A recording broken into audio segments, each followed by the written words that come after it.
Welcome sa Durs TV. Kung interesado ka sa ganitong news, huwag kalimutang isubscribe ang ating YouTube channel. Maraming salamat! Welcome po ulit sa ating panibagong update tungkol sa Kim Pao. Ihahatid ko po sa inyo ang pinakabago at pinaka-latest na mga kaganapan tungkol sa kanila.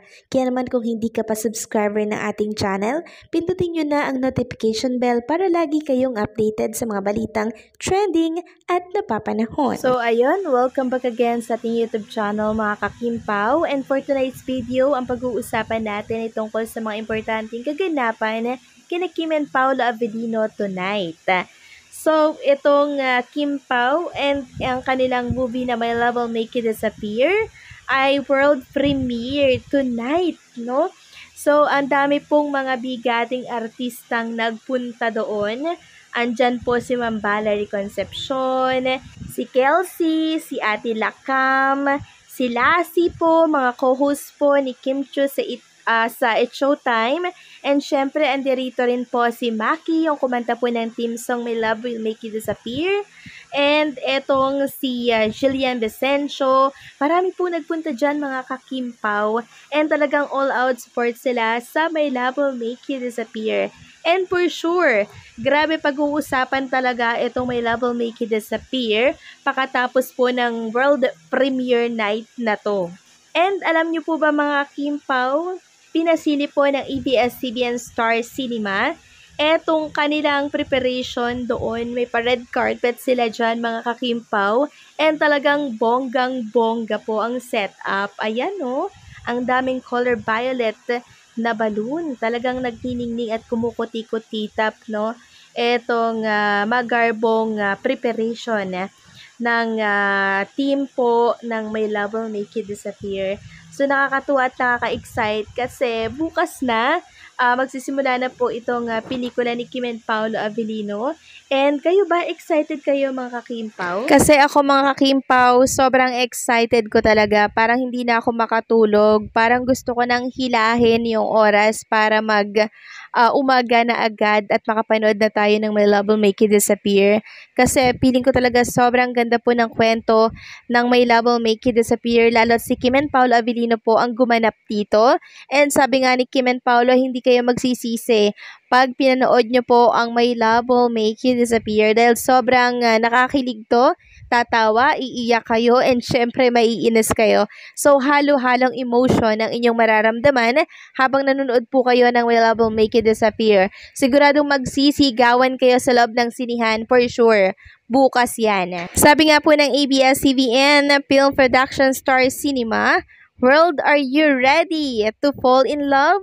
My Love Will Make You Disappear world premiere is about to begin here at SM Mega Mall, Cinema 3. At simula bukas, you'll feel the kilig with My Love Will Make You Disappear exclusively in cinemas worldwide, beginning in the Philippines, starring the People superstar Kim Chiu and Paolo Avellino, directed by Chad B. Bedanes.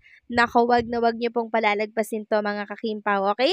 Samantalang pag-usapan naman natin ang nangyari po kanina kay Kim and Paolo Avellino dito po sa gym. So, di ba nag-workout sila kaninang morning, maaga po yan mga ka-Kim Pao? And nagkaroon sila ng picture together. At eto nga po ang napansin ng mga Kim Pao fans. Yung kamay po ni Chinita Princess na tila daw baga ay nakapatong sa hita po ni Paolo Avellino. Ayan po mga ka-Kim Pao, naka-heart dyan para makita po ninyo yung binibilugan po nila ng puso dyan. Sabi nga dito sa caption, yung kamay mo, Kimi ha. So, hawak po yan na may karapatan mga ka-Kim Pao. Si Kim Chiu lamang po ang may karapatang humawak sa hita ni Paolo Avellino. Tingnan nyo naman po mga Kim Pao. At eto po ang komento ng mga Kim Pao fans dyan. May pahawak-hawak ka pa Kimi sa hita ni Pao ha. Naiinggit na ako. Love your headband, Pao. Sabi pa ng isa, yung kamay ni Kim hawak ng may karapatan. Aw, so sweet naman. Sabi pa ng isa, yan talaga gusto natin. Yung kahit walang promotion or malling, may time pa rin sila sa isa't isa. Ingat kayo palagi, Kim Pao. May God bless you both always. And may nagsabi pa nga dito na Kimpaw, sobrang bagay kayo. Sigurado ang cute na mga baby nyo. For sure yan mga kakimpaw, na talagang super cute ng mga anak ni Kim and Paolo Avellino pag sila yung nagkatuluyan talaga. So, syempre, yung mabubuod na mga anak nila doon, mga kakimpaw, mga kamukha po ni Paolo. Tapos, combination ni Chinita Princess. Tapos, kambal pa, nako, saan ka pa? Sabi pa ng isa, hawak ng may karapatan. Congrats, Kim Pao. Hi, di na tinatago. I love this. Yung secret na nakikita na namin. Kanina ko pa siya tinitingnan, admin, kung nakahawak ba talaga. Parang nga. So, ayan o. Talagang maraming nagsasabi na yung kamay po ni Chinita Princess, mga kakimpaw, ay nakahawak po sa hita ni Paolo. So, ganyan po talaga pag may karapatan, mga kakimpaw. Kahit ako naman hindi ako hahawak sa isang lalaki kung hindi ko yan boyfriend, di ba? So, sa pinapakita po ni Chinita Princess dyan sa picture na yan, na nakahawak siya sa hita po ni Paolo Avellino, ano pang ibig sabihin yan, di ba? Yan po mga pinapakita nilang galawan na yan.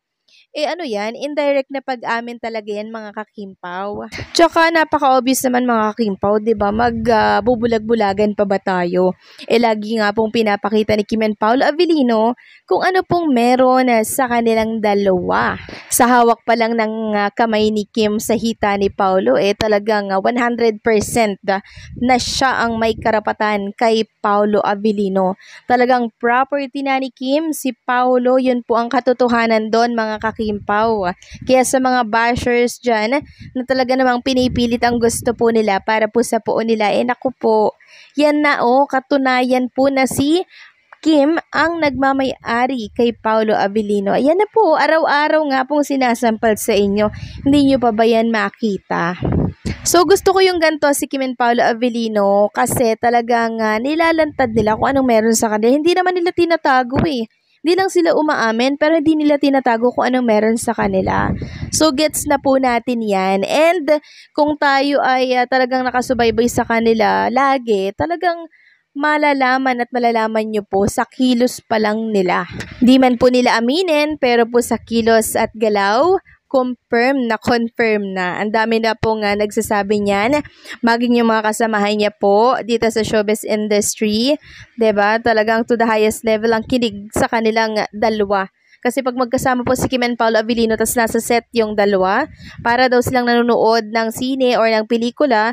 Kasi sobrang aliw talaga si Kim and Paolo Avellino sa set. Talagang napapatawa sila, kinikilig sila, tumatawa talaga sila. So, grabe talaga yung Kimpaw, Talagang kahit na walang nakaharap sa camera, napaka-natural nilang magpakilig.